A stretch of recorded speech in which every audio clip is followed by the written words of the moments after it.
pretty quick. That's not an easy match.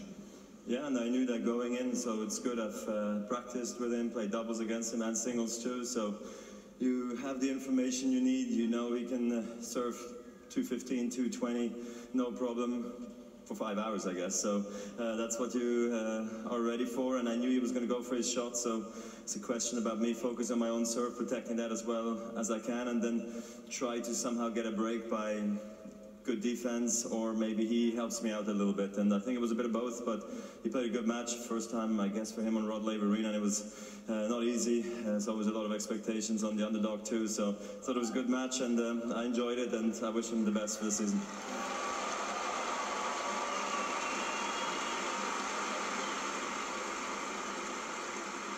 Today was a blistering hot day. Tomorrow's going to be the same. It's almost 40 degrees here on the court today. It's about 31 tonight. It's not that cool either.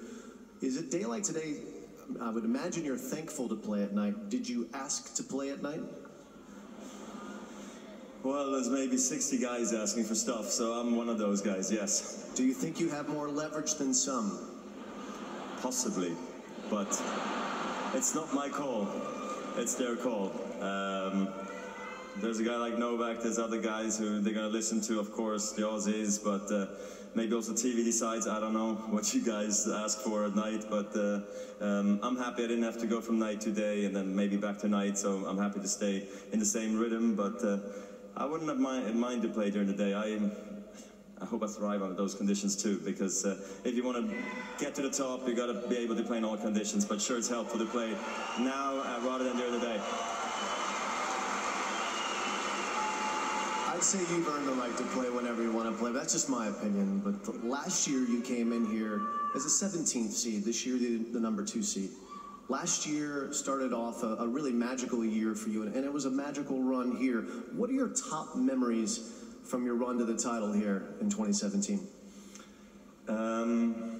Well, I enjoyed that I could speak differently to you guys and to the press and feel different out on court, because I basically felt the same for 10, 15 years, where I always, every match I went into, I was hoping to win it, hoping to have a deep run in the tournament, and I guess ever since the injury I had, it was sort of a reset in my mind, in my body, and my approach to matches maybe, and also into the press room, and I was able to tell the truth that I don't know what's going to happen, and some believed it, maybe not, but for the most part I think really, I think people believe me when I say I really didn't know what I was going to expect last year, and then having the run that I did have was incredible. I think that first match against Berdych in that 3rd round, where I was able to show myself and my team that, wow, we worked really well, the game's there, so now it's just a question of how long can you keep it going. And then the 3-5 setters, clearly against Nishikori, Stan, and then also Rafa, you know, 5 setters you never forget. Those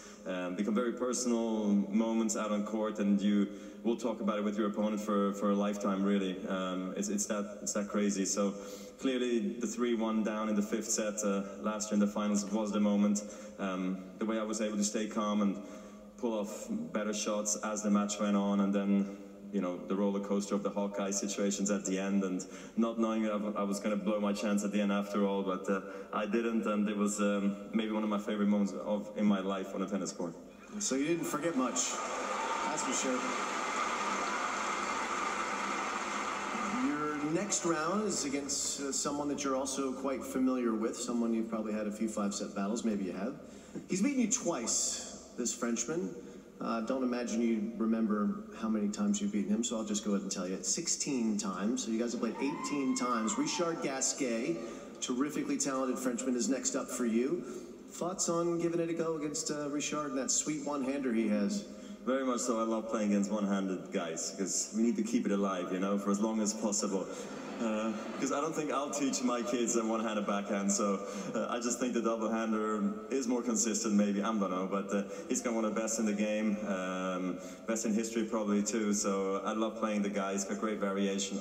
Starts with his serve, then starts with his backhand. He can move to the net, a little old school, and we've had some good matches over the years, you know, in finals of Masters 1000, semis of slams, and like you said, he's beaten me a couple of times. I think both of them are on clay, maybe both times. I might have had match point, I'm not sure, and yeah, it's a good one, you know. It's a good matchup, I think, for me, but again, every match different. The last time I played him in Shanghai, actually, it was tough. So that's what I expect again.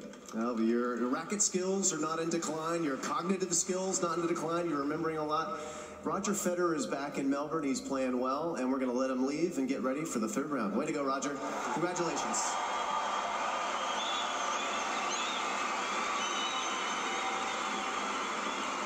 And if we peer into the future, Gasquet next. Fucsovics or Kicker into the fourth round. Berdych, Del Potro likely in the quarters. Team Djokovic, Zverev possible in the semis. Oh, it's mouth-watering, isn't it? Roger, dominant on Rod Laver Arena.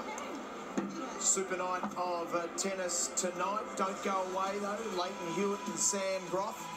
Doubles action. They were on earlier